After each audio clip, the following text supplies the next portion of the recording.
जय माता दी। चैत्र नवरात्रि का पावन समय वह दिव्य क्षण होता है जब पूरी सृष्टि में माता की ऊर्जा जागृत होने लगती है। यह केवल एक त्योहार नहीं बल्कि आत्मा को शुद्ध करने, जीवन में नई शुरुआत करने और मां की कृपा प्राप्त करने का सबसे पवित्र अवसर माना जाता है। कहते हैं जब भी चैत्र नवरात्रि आती है तो धरती पर देवी शक्ति का विशेष संचार होता है और जो भी भक्त सच्चे मन से मां की आराधना करता है उसके जीवन में नई रोशनी आने लगती है। सन 2026 में चैत्र नवरात्रि का प्रारंभ 19 मार्च गुरुवार से हो रहा है। चैत्र मास के शुक्ल पक्ष की प्रतिपदा तिथि 19 मार्च की सुबह 6:54 से प्रारंभ होगी और 20 मार्च की सुबह 4:52 तक रहेगी। इसी कारण से इस वर्ष नवरात्रि का आरंभ 19 मार्च गुरुवार से माना जाएगा और इसका समापन 27 मार्च को महानवमी के दिन होगा।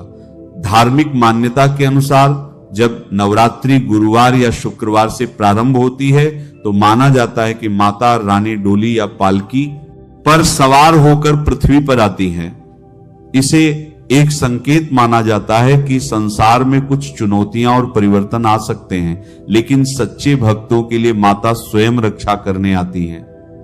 जो व्यक्ति सच्चे मन से मां का स्मरण करता है उस पर देवी की कृपा बनी रहती है। नवरात्रि में कलश स्थापना का विशेष महत्व माना जाता है क्योंकि यह मां दुर्गा को अपने घर आमंत्रित करने की प्रक्रिया होती है। इस वर्ष 19 मार्च को कलश स्थापना का पहला और सबसे शुभ मुहूर्त सुबह 6:54 से 7:43 तक रहेगा। यदि कोई भक्त इस समय कलश स्थापना नहीं कर पाता तो दूसरा शुभ समय अभिजीत मुहूर्त में दोपहर 12:10 से 12:58 तक रहेगा। इस समय किया गया कलश स्थापना और पूजन अत्यंत शुभ फल देने वाला माना जाता है। धार्मिक मान्यता यह भी बताती है कि इसी प्रतिपदा तिथि के दिन ब्रह्मा जी ने सृष्टि की रचना की थी और इसी दिन देवी शक्ति का प्राकट्य भी माना जाता है। इसीलिए यह दिन केवल नवरात्रि का ही नहीं बल्कि हिंदू नववर्ष का भी आरंभ माना जाता है। इन 9 दिनों में मां के 9 रूपों की पूजा की जाती है। शैलपुत्री, ब्रह्मचारिणी, चंद्रघंटा, कूष्मांडा, स्कंदमाता, कात्यायनी, कालरात्रि, महागौरी और सिद्धिदात्री। प्रत्येक दिन मां के अलग रूप की आराधना करने से जीवन की अलग अलग बाधाएं दूर होती हैं। नवरात्रि के दौरान व्रत रखने वाले भक्तों को सात्विक भोजन करना चाहिए। फल, दूध, दही, कुट्टू का आटा, सिंघाड़े का आटा, साबूदाना, आलू और मूंगफली जैसी चीजें व्रत में खाई जाती हैं।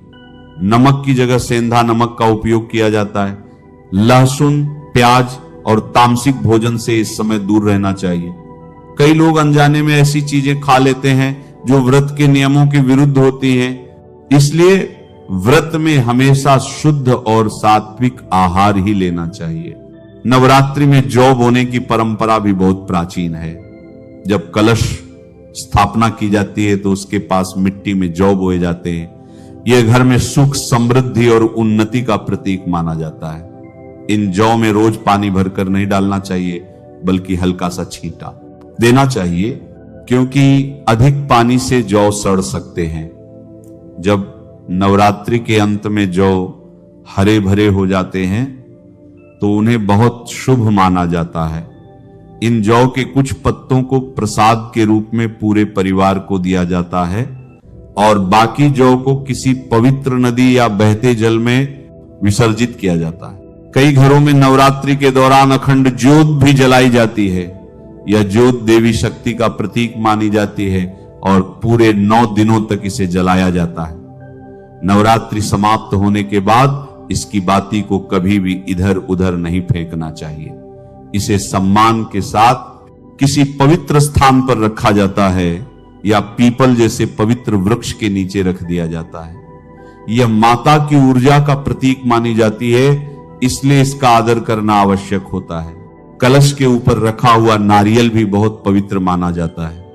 नवरात्रि समाप्त होने के बाद इसे प्रसाद के रूप में घर के लोगों में बांट दिया जाता है या कन्या पूजन के दिन कन्याओं को दिया जाता है। कलश के नीचे रखे चावल को हल्दी से पीला करके लाल कपड़े में बांधकर धन रखने की जगह पर रखा जाए तो इसे शुभ माना जाता है।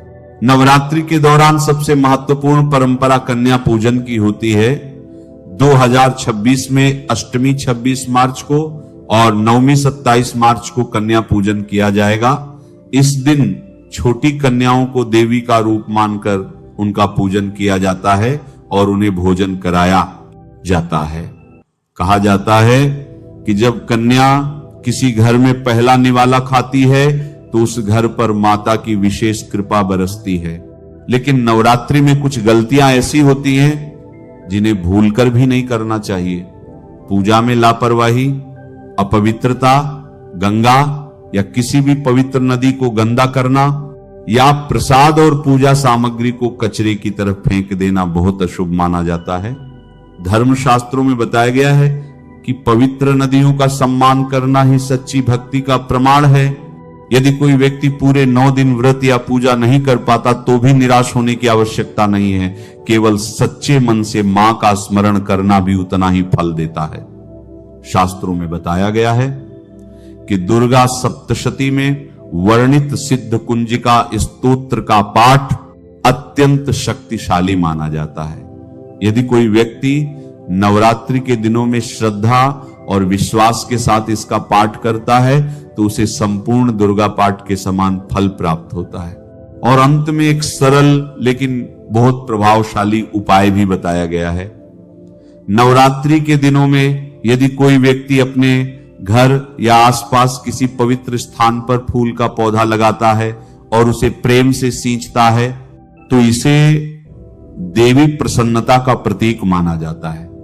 यह कार्य प्रकृति और देवी दोनों की सेवा माना जाता है और इससे घर में सकारात्मक ऊर्जा का संचार होता है। इसलिए इस वर्ष जब 19 मार्च से चैत्र नवरात्रि प्रारंभ हो तो पूरे विश्वास, प्रेम और श्रद्धा के साथ मां की आराधना करें। याद रखिए, माता रानी को बड़े बड़े अनुष्ठान नहीं बल्कि सच्चे मन की भक्ति सबसे अधिक प्रिय होती है। जो भी भक्त मां को सच्चे हृदय से पुकारता है उसके जीवन के अंधकार दूर होने लगते हैं और मां दुर्गा की कृपा से उसके जीवन में सुख, शांति और समृद्धि का प्रकाश फैल जाता है। अगर कोई व्यक्ति मंदिर के किनारे में मदार का पौधा लगा दे, ध्यान से सुनिए, जो सफेद कलर का मदार का पौधा होता है किसी भी मंदिर के किनारे में लगा देते हैं। यह पुष्प वहां पर उपस्थित जो देवी देवता हैं जो मंदिर में वास करते हैं, जैसे शिव मंदिर है, शिव मंदिर में मदार का पौधा लगाते हैं तो इसका एक पुष्प अगर कोई भी व्यक्ति चढ़ा दे शिव मंदिर में तो आपको एक स्वर्ण दान के बराबर पुण्य की प्राप्ति होती है। तो मदार का पौधा लगाने से इसमें जो फूल खिलेंगे वह जाकर देवी देवताओं को चढ़ाए जाएंगे तो उसका आपको पुण्य की प्राप्ति होगी। जो व्यक्ति चढ़ा रहा है उसको आधा फल मिलेगा और आधा फल आपको प्राप्त होना शुरू हो जाएगा। तो मदर का पौधा अगर कोई भी व्यक्ति नवरात्रि के समय में किसी भी शिव मंदिर के या माता रानी के मंदिर में या उनके समीप में जाकर लगाते हैं तो अक्षय पुण्य की प्राप्ति होती है। ना इसमें आपको व्रत करना है, ना पूजा पाठ करने की जरूरत है, बस आप कोई भी फूलों का पौधा लगा सकते हैं। इस श्रेणी में आते हैं जैसे मदार का पौधा, सदाबहार का पौधा। सदाबहार जो हमेशा हरियाली रहता है और ये हमेशा फूलते हैं। ऐसे फूल का आपको चयन करना है जो हमेशा फूलते रहे, जिसमें फल फूल आते रहे। तीसरे नंबर पर आता है कनेर का पौधा। जो कनेर का पौधा है ये देवी मां का श्रृंगार कहा गया है। कनेर के पौधे से अगर कोई भी व्यक्ति कनेर का पौधा, सफेद कलर का अगर कनेर है तो फिर इसे अति उत्तम माना जाता है। कनेर के पौधे को पार्वती का स्वरूप कहा गया है।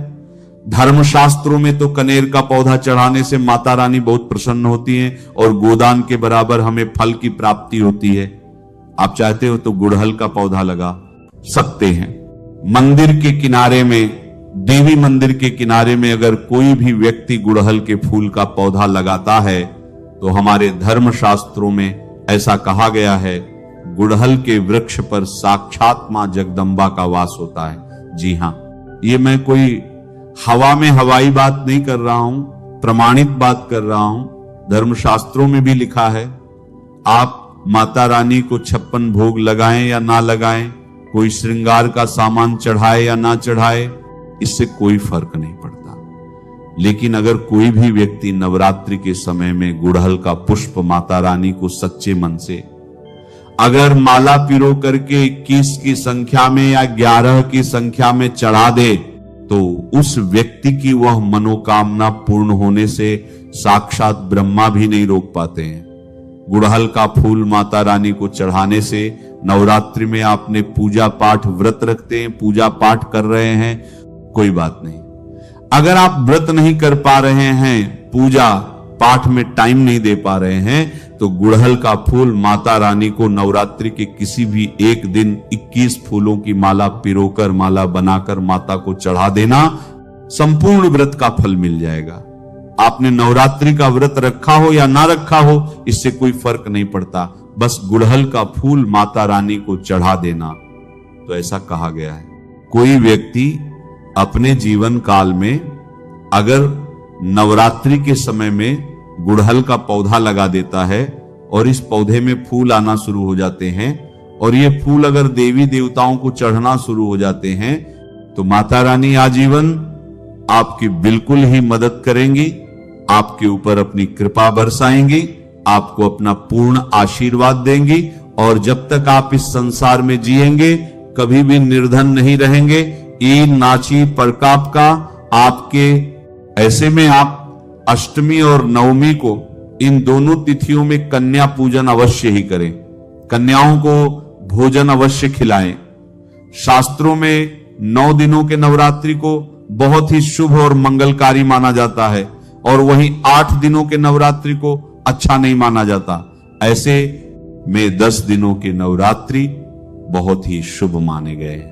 शास्त्रों के अनुसार नवरात्रि के दिनों में माता रानी का पूजन करने से, कन्या पूजन करने से मां अभय वरदान प्रदान करती हैं। कुंडली में जो कष्ट होते हैं उन्हें ठीक कर देती हैं। श्रीधर की तरह ही सच्चे हृदय वाले व्यक्ति के सभी कष्टों का निवारण मां शीघ्र ही करती है। मां की उपासना से विनम्रता का विकास होता है, सभी कष्ट, दरिद्रता, दुख नष्ट हो जाते हैं।